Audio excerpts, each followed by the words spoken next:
In the years before the Great War, there was a man named John Browning, working quietly in a workshop filled with the smell of oil and iron shavings. He was not a loud man. He did not boast. But his hands knew the language of metal and spring, of trigger and chamber, in a way few others did. Browning had been designing firearms since he was a boy in Utah, back when the West was still wild and vast. By the time the 20th century arrived, he had already changed the world of weaponry several times over. But in 1910, he turned his attention to something new, a shotgun that could fire again and again, without needing to be pumped or cocked by hand. He called it the Auto 5. It was a semi-automatic shotgun, a thing of clever engineering and quiet elegance. When you pulled the trigger, the gun used its own recoil to eject the spent shell and load the next one. It was smooth. It was fast. And it was utterly reliable. The gun was manufactured in Belgium, in the workshops of Fabrique Nationale, where skilled hands assembled each piece with care. It became popular among hunters and sportsmen, men who walked through forests at dawn and returned home with ducks and geese slung over their shoulders. But no one, no general, no officer, no tactician, thought of it as a weapon of war. Shotguns, after all, were not the tools of modern armies. Rifles were precise. Machine guns were devastating. Shotguns were for close work, messy work, the kind of work that didn't fit neatly into the doctrine of organized warfare. And so, the Auto 5 remained a civilian tool, admired but unnoticed by the military minds of Europe and America alike. The years passed. Browning continued his work. The gun continued to sell. And somewhere, far off in the distance, the drums of war began to sound. When the war finally came in 1914, it came with a fury no one had anticipated. The battlefields were not the open plains of Napoleon's day, nor the neat lines of musket fire from a century before. Instead, they were labyrinths of mud and wire, tunnels carved into the earth, trenches that stretched for miles. And in those trenches, the rules of combat changed. Rifles were still useful, yes, but a rifle was long, slow to aim in tight quarters, and often too precise for the chaos of close combat. Bayonets were brutal but required courage and reach. Pistols ran out of bullets too quickly. What soldiers needed, though few realized it yet, was something that could throw a wall of lead into a narrow space. Something that could clear a dugout, stop a raiding party, or hold a trench breach when the enemy came screaming through the dark. They needed a shotgun. But the armies of Europe, steeped in tradition and doctrine, did not yet see it. They clung to their rifles and their machine guns and their artillery. They clung to the old ways, even as the mud swallowed their boots and the wire tore their uniforms. And across the ocean, in America, the Auto 5 sat in gun shops and hunting lodges, waiting. In the distance, a train whistle called softly through the evening, and the world turned slowly toward a kind of war no one had imagined. By 1917, the war had been grinding on for 3 long years. Millions had died. Empires had bled themselves pale. And the trenches, those long, snaking scars across France and Belgium, had become a kind of terrible home for the men who lived and fought there. The trenches were not clean places. They smelled of earth and rot, of unwashed bodies and standing water. The walls were shored up with wooden planks and sandbags, and the floors were duckboards laid over thick, clinging mud. At night, rats moved through the dark, bold and fearless. During the day, the men waited for orders, waited for food, waited for the whistle that meant they would climb up and over the top into the gunfire. But there were moments when the waiting ended suddenly.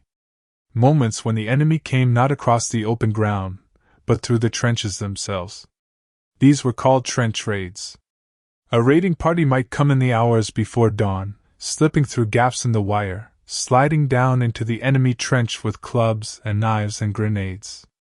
The goal was not to hold ground, it was to kill, to capture, to destroy, and then to vanish back into the dark. In these moments, there was no time for careful aim. No time to work a bolt-action rifle. No time to reload a revolver. The fighting was close, chaotic, desperate. And it was here, in this brutal intimacy, that soldiers began to realize a shotgun would be perfect. The American forces, arriving fresh and eager in 1917, had not yet learned all the lessons of trench warfare. But they learned quickly. And among the officers and soldiers who had hunted back home, who knew the feel of a shotgun in their hands, there was a quiet understanding. A shotgun could do what no other weapon could. At close range, it could fire a spread of pellets that turned a narrow trench into a killing zone. It could stop an attack cold. It could clear a room, a bunker, a section of trench faster than any rifle. And so, the United States military began to consider the unthinkable, bringing shotguns to war. They tested several models. The pump-action Winchester Model 1897 was chosen as the primary weapon, solid, reliable, and easy to manufacture in large numbers. It became known as the trench gun, a name that was both practical and grim. But they also acquired other shotguns, including some of Browning's Auto 5s. These were rarer, more expensive, but valued for their speed and firepower. A soldier with an Auto 5 could fire 5 rounds as fast as he could pull the trigger. In the chaos of a trench fight, that made all the difference. The shotguns were issued to soldiers tasked with guarding trenches, leading raids, and clearing enemy positions. They were given to men who needed to act fast and hit hard. And though they were not standard issue, most soldiers still carried rifles. The shotguns quickly earned a reputation. They worked. They worked so well, in fact, that the German soldiers on the receiving end began to take notice. At first, there was disbelief, then anger, then something close to fear. Because the shotgun, with its widespread and devastating close-range power, was unlike anything they had faced in the trenches before. And soon, the complaints would begin. Outside the dugout, the rain began again, soft and steady, drumming gently on the wooden roof, and the night settled in, heavy and still. In the spring of 1918, a strange diplomatic letter arrived at the desk of the Swiss government, which was acting as a neutral intermediary during the war. The letter was written by the German Empire, and it contained a formal complaint. The complaint was this: the Americans were using shotguns in combat, and Germany considered this inhumane and illegal. It might seem odd, in the context of a war that had already seen poison gas, flamethrowers, and mass artillery bombardments, that a shotgun would be singled out as cruel. But the Germans were serious. They argued that the shotgun caused unnecessary suffering, that its pellets created wounds that were difficult to treat, and that its use violated the laws of war as understood at the time. They called it a barbaric weapon. They demanded that the United States stop using it immediately. And they issued a warning: any American soldier captured with a shotgun in his possession would be executed. This threat was not an empty one. The Germans were angry, and perhaps, beneath the anger, something else. Perhaps they were unnerved. Because the shotgun had proven devastatingly effective. In trench raids, in bunker assaults, in the close, brutal fighting that defined much of the war's final year, the shotgun had become a symbol of American aggression and innovation. It was a weapon that did not fit neatly into the European understanding of warfare, and that made it dangerous in more ways than one. The American response was firm. The United States rejected the German complaint outright. They pointed out that shotguns were no more inhumane than bayonets, flamethrowers, or barbed wire, all of which were in widespread use. They noted that Germany itself had used weapons far more horrific, including chlorine and mustard gas, which caused agonizing deaths and lingering injuries. And they made it clear, the shotguns would stay. In fact, the United States doubled down. They continued to ship shotguns to the front lines. They trained more soldiers in their use. And they made it known that any German threat to execute captured American soldiers would be met with retaliation in kind. The controversy, in the end, changed nothing. The shotguns remained in the trenches. The German soldiers continued to face them, and the war ground on. But the protest itself revealed something important. It revealed that the shotgun had become more than just a tool. It had become a psychological weapon, something that unnerved and unsettled the enemy. It had become a symbol of a new kind of warfare, closer, faster, more brutal than the wars of the past.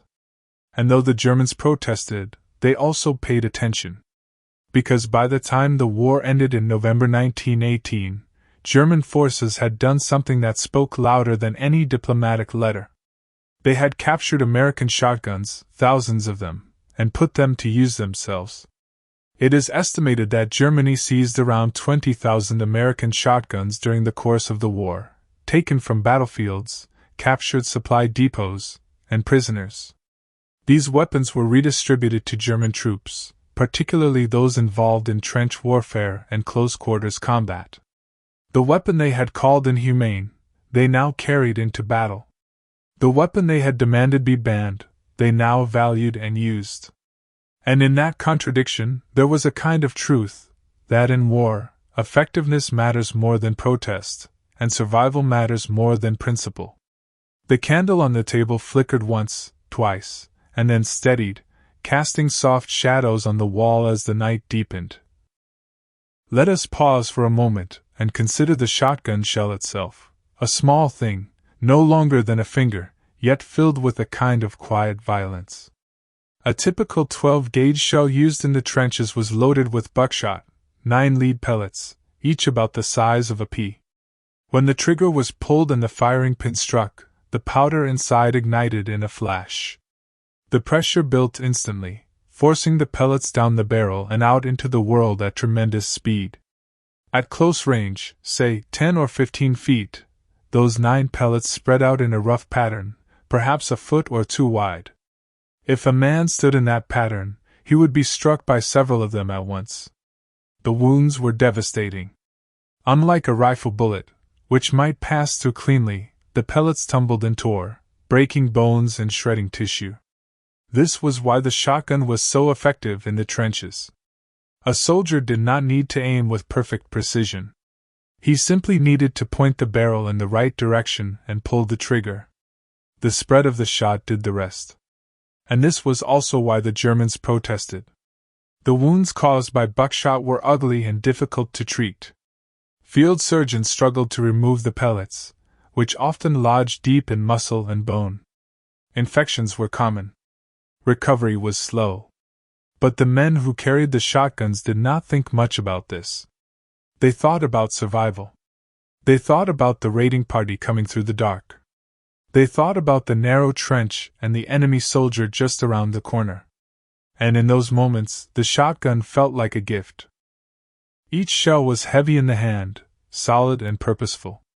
The soldier would carry them in a canvas bandolier slung across his chest, or in pouches on his belt. Loading the shotgun was a simple task: slide the shells into the magazine tube beneath the barrel, one after another, until it was full. Then chamber the first round with a quick pump or, in the case of the Auto 5, simply by pulling back the bolt handle. The sound of a shotgun being loaded was unmistakable. It was a sharp, metallic clack-clack that carried in the still air of the trench. Soldiers learned to recognize it. So did the enemy. There were rituals around the weapon, small habits born of repetition and necessity. Some men kept their shells dry by wrapping them in waxed cloth. Others marked their favorite loads with a scratch or a dab of paint. Some whispered prayers before they loaded the gun. Others said nothing at all. But all of them understood the weight of what they carried. Not just the physical weight. The gun itself was heavy, a solid piece of wood and steel that pulled at the shoulder. But the moral weight, too. The knowledge that this weapon, more than most, was designed to end life at close range. To stop a man before he could stop you. The shotgun did not kill from a distance. It did not allow you to remain detached, to think of the enemy as a distant figure on a ridge. It forced you to see him, to be close enough to hear his breath, to watch him fall. And in that closeness, there was a kind of terrible honesty. In the dugout below, someone was brewing tea, and the faint smell of it drifted through the cold air, a small comfort in the endless night. Imagine, if you will, a single shotgun, a Winchester Model 1897, perhaps, or one of Browning's Auto 5s, lying in the mud of a French trench in the autumn of 1918. Its owner, an American soldier, is gone. Perhaps he was killed in a sudden bombardment. Perhaps he was taken prisoner during a failed raid. Perhaps he simply dropped the gun and ran when the shells began to fall. It does not matter now. The gun remains. A German patrol finds it hours later, half buried in the mud, the stock scratched and dirty but the mechanism still sound. One of the soldiers picks it up, wipes it clean with his sleeve, and tests the action. It moves smoothly. The barrel is clear. The gun is still good. He slings it over his shoulder and carries it back through the lines. This was how thousands of American shotguns ended up in German hands. Not through official channels or negotiated exchanges, but through the simple, brutal economics of the battlefield. Weapons were always in demand. A good gun, no matter where it came from, was worth keeping. The captured shotguns were sent back to supply depots, where they were inspected, cleaned, and redistributed. Some were issued to stormtroopers, elite assault units trained in close-quarters combat. Others went to trench garrison troops, men tasked with defending static positions against enemy raids. A few were sent to rear area guards and military police. The German soldiers who received these guns did not think of them as inhumane. They thought of them as useful, practical, effective. They learned to load the American shells, which were plentiful on captured supply lines. They learned the rhythm of the pump action, the quick shuck-shuck that chambered a new round. They learned how to clean the guns after a firefight, how to keep them functioning in the damp and the mud. And they used them. In bunkers and tunnels and dugouts, in desperate defenses and sudden counterattacks, the shotguns proved their worth again and again. There is a kind of irony here, of course. The same weapon that Germany had condemned as barbaric, that it had threatened to punish with execution, was now carried by German soldiers into battle. The same scattergun that had been called illegal under the laws of war was now seen as a valuable asset. But irony does not matter much in the trenches. What matters is whether a thing works. And the shotgun worked. By the time the armistice was signed in November 1918, ending the war, an estimated 20,000 American shotguns had been captured and used by German forces. This number includes both military-issued trench guns and civilian shotguns that had been brought over by American troops. Some of these guns would remain in German hands for years after the war ended. They would be stored in armories, issued to police forces, or sold to civilians. A few would surface again in the Second World War, still functional, still deadly. And in this way, the story of the shotgun became a story of transformation. A hunting tool became a weapon of war. A despised instrument became a prized possession. And the lines between attacker and defender, between moral outrage and practical necessity, blurred and faded in the mud of the trenches. The rain had stopped now, and the night was very still. Only the distant rumble of artillery, like far-off thunder, broke the silence. There is something about the sound of a shotgun that stays with you. It is not like the sharp crack of a rifle, which cuts through the air and fades quickly. Nor is it like the rattling staccato of a machine gun, which blurs into a kind of mechanical roar. A shotgun's report is deeper, fuller. It is a heavy boom that seems to push the air in front of it, that you feel in your chest as much as hear with your ears. And in the confined space of a trench, that sound is magnified, echoing off the earthen walls and wooden beams, rolling down the line like a wave. Soldiers on both sides of the war learned to recognize that sound. It became a signal, a warning. If you heard the boom of a shotgun somewhere ahead, you knew that the fighting had gotten close. You knew that men were dying within arm's reach of one another. And if you heard it behind you, you knew that your own line was being breached. The sound carried weight beyond its volume. It carried meaning. It was the sound of urgency, of desperation, of the moment when precision no longer mattered and only force would do. For the men who fired the guns, the experience was visceral. The shotgun kicked hard against the shoulder, a sharp jolt that left bruises after a long fight. The muzzle flash was bright, even in daylight, a sudden flare that illuminated the trench for an instant. And the smell, the sharp, acrid smell of burned powder, filled the air, mixing with the mud and the sweat and the smoke. Reloading was a rhythmic task, a series of motions that became automatic with practice. Reach for a shell. Slide it into the magazine. Pump the action. Fire. Reach for another shell. Again. And again. And again. In the heat of combat, there was no time to think about each motion. Your hands simply knew what to do. Your body remembered. And the gun kept firing. But there were moments, too, when the shooting stopped. When the enemy retreated or the raid ended or the counterattack was beaten back. And in those moments, the silence that followed the shotgun's roar was profound. The ears rang. The hands trembled. The world seemed muffled and distant, as if wrapped in cotton. And the soldier stood there, breathing hard, the empty shells scattered at his feet like spent coins. Some men loved the shotgun. They loved its power, its simplicity, its ability to end a fight quickly. They carried it with pride, and they spoke of it with a kind of rough affection. Others hated it. They hated the noise, the recoil, the closeness it demanded. They hated the way it made them feel, not like soldiers, but like butchers. They carried it because they had to, because it kept them alive, but they did not love it. And a few men felt both things at once. They respected the gun for what it could do, even as they recoiled from what it represented. But regardless of how they felt, they all understood one truth: in the narrow, brutal world of the trenches, the shotgun had earned its place. It had proven itself not through elegance or precision, but through raw, undeniable effectiveness. And that, in the end, was all that mattered. Outside, the stars had come out, faint and cold, scattered across the dark sky like distant candles. The war ended on a Monday morning. November 11th, 1918.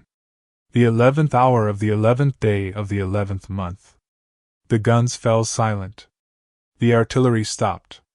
The machine guns ceased their rattling. And across the Western Front, from the North Sea to the Swiss border, an eerie quiet settled over the trenches. Men stood in the mud and looked at one another, unsure of what to do. Some cheered. Some wept. Some simply sat down, too exhausted to feel anything at all. The war was over. 4 years of slaughter had ended. The empires that had started it were shattered. Millions were dead. And the world, such as it was, could begin to rebuild. But the shotguns remained. They did not vanish with the armistice. They did not disappear when the soldiers went home. Thousands of them stayed in Europe, captured, traded, abandoned, or simply left behind in the chaos of demobilization. The American military collected many of the trench guns and brought them back to the United States, where they were cleaned, stored in armories, and eventually issued again to military police, prison guards, and other security forces. Some were sold as surplus to civilians, where they returned to their original purpose, hunting. But many others stayed in German hands. The captured shotguns were kept by the Weimar Republic's military and police forces. They were valued for the same reasons they had been valued in the trenches. They were effective, reliable, and intimidating. In the turbulent years after the war, when political violence and civil unrest were common, the shotgun proved useful once again. Some of these guns would even see service in the Second World War, more than 2 decades later. They would be issued to rear echelon troops, guards, and police units. And though by then they were outdated, replaced by more modern designs, they still worked. They still fired. They still did what they had always done. And in this way, the story of the American shotgun in the First World War became part of a longer story.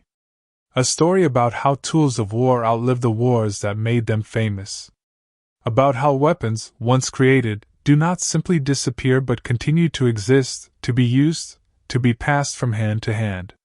The controversy over the shotgun faded quickly after the war.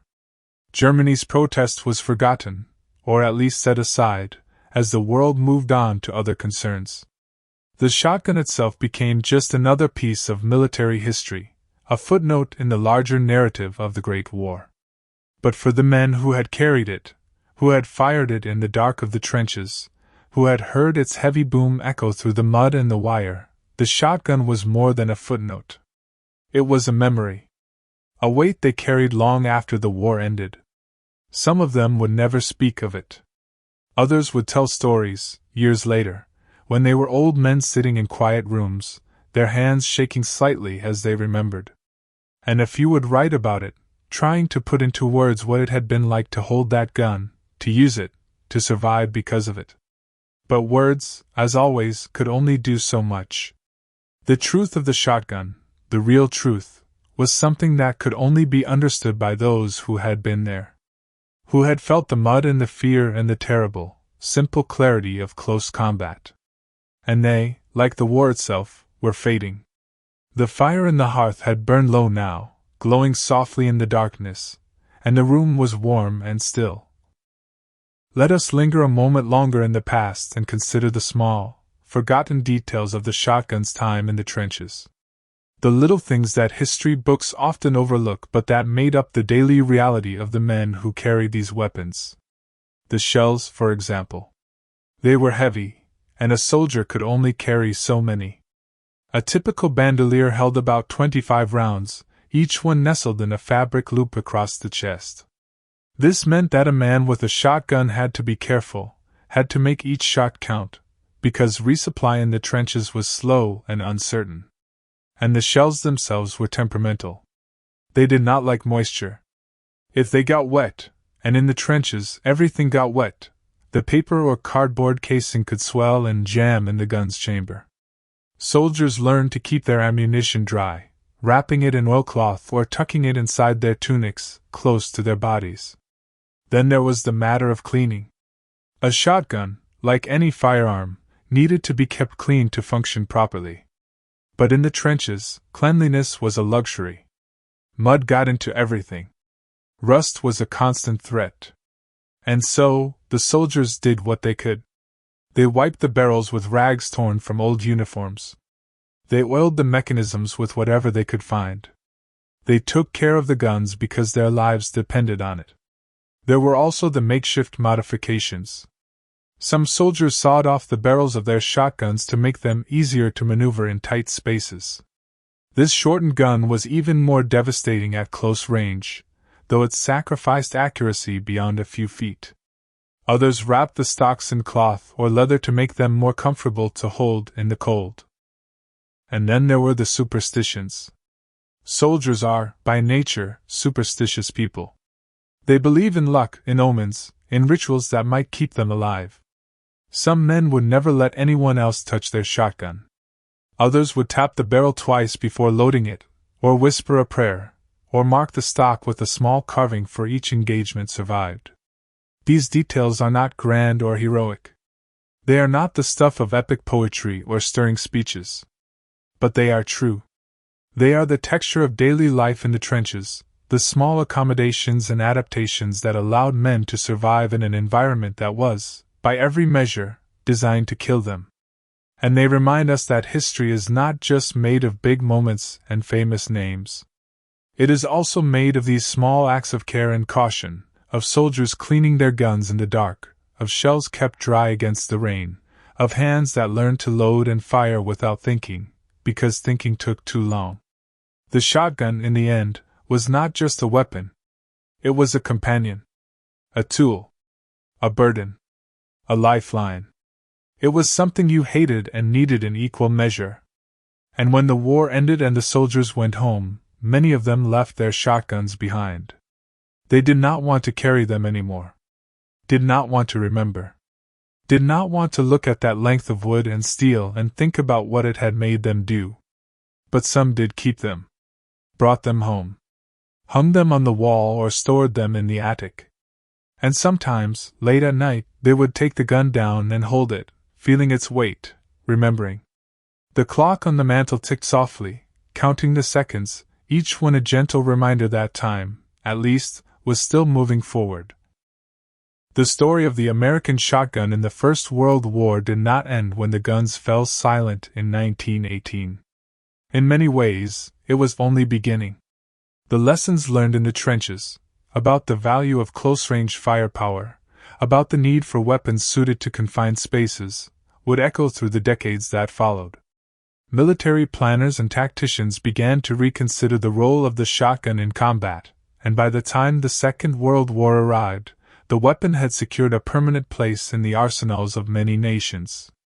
American forces used shotguns extensively in the Pacific Theater, where jungle fighting and island assaults created conditions much like those of the trenches. The dense vegetation, narrow trails, and sudden ambushes made the shotgun ideal once again. And just as in the First World War, the weapon proved its worth.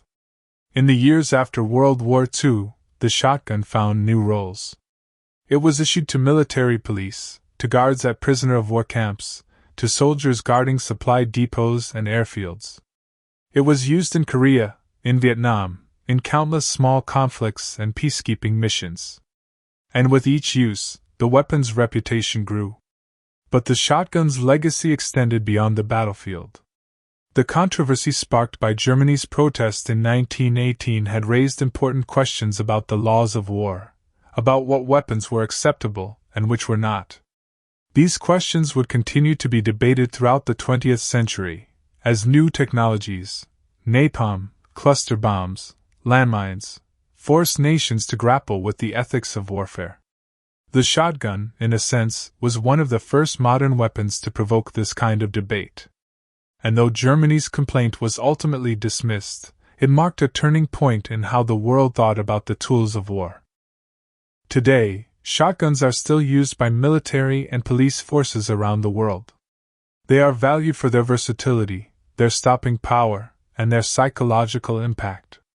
A shotgun, even now, is a weapon that commands attention. That makes people stop and think twice. And somewhere, in museums and private collections, in armories and forgotten attics, the original trench guns still exist. The Winchester Model 1897s and the Browning Auto 5s that were carried through the mud of France and Belgium a century ago. Their wooden stocks are scratched and worn. Their barrels are dulled with age. But they are still there, silent witnesses to a war that changed the world. If you were to hold one of these guns now, you might feel the weight of it, the solidity of the metal and wood. You might imagine the hands that held it before you, the young soldier, barely 20 years old, standing in a trench and waiting for the dawn. You might think about what it was like to carry this weapon into the dark, to trust your life to it, to pull the trigger and watch the muzzle flash light up the night. And you might wonder, as many have wondered, what it all meant. What the war meant. What the weapon meant. What any of it accomplished in the end. But history does not always provide easy answers. It offers only stories, fragments of the past, small pieces of truth that we gather and try to make sense of. And this story, the story of the American shotgun that Germany didn't believe in until they seized 20,000 of them, is one of those fragments. A small truth about a small weapon that, for a brief moment, mattered more than anyone expected. The fire had gone out now, and the room was dark except for the faint glow of the moon through the window. And so, we come to the end of our story. The trenches have been filled in. The barbed wire has rusted away. The battlefields of the First World War are quiet now, covered in grass and wildflowers, marked only by monuments and rows of white crosses. The men who carried the shotguns are gone. The last of them passed away years ago, taking with them their memories of the mud and the cold, the sound of the guns, the weight of what they had done. But the story remains. It lives on in the archives and the museums, in the pages of history books and the voices of those who seek to understand the past. It lives on in the guns themselves, those battered, functional relics that still exist, scattered across the world. And it lives on in the lessons we carry forward. The lesson that war is not always fought with grand strategies and distant artillery, but sometimes with simple tools in the hands of frightened men. The lesson that effectiveness matters more than elegance, that survival trumps doctrine, and that the tools we dismiss today may become the weapons we rely on tomorrow. The shotgun was not a glamorous weapon. It was not celebrated in poems or songs. It did not inspire the same awe as a fighter plane or a battleship. But it did its job. It kept men alive. And in the end, that is all any weapon can do. As you drift toward sleep now, let your mind linger on this image: a quiet field in France, early morning, the mist hanging low over the ground. Somewhere beneath that field, deep in the earth, there are still traces of the trenches. Fragments of rusted metal. Scraps of cloth. Perhaps, buried in the mud, a shotgun shell, its casing corroded but still intact. And above it all, the world goes on. The birds sing. The sun rises. The seasons turn. The war is over. The guns are silent. And the past, though it echoes, grows softer with each passing year. There is a kind of peace in this. A kind of closure. Not because the story has a happy ending, it does not, but because it has an ending at all. Because the struggle is finished. Because the men who fought can, at last, rest. And so can you. Let your breathing slow. Let your thoughts drift. Let the weight of the day fall away. You have traveled far tonight, back through the years, back to a time of mud and wire and men who carried shotguns into the dark. You have walked with them, for a little while, and now it is time to let them go. The past is a place we visit, but we cannot live there. We must return to our own time, to our own beds, to our own lives. And so, as the story ends, I wish you rest. I wish you peace. I wish you dreams that are soft and kind, free from the weight of history, free from the shadows of war. Sleep now. The trenches are empty. The guns are still. And the night, at last, is quiet.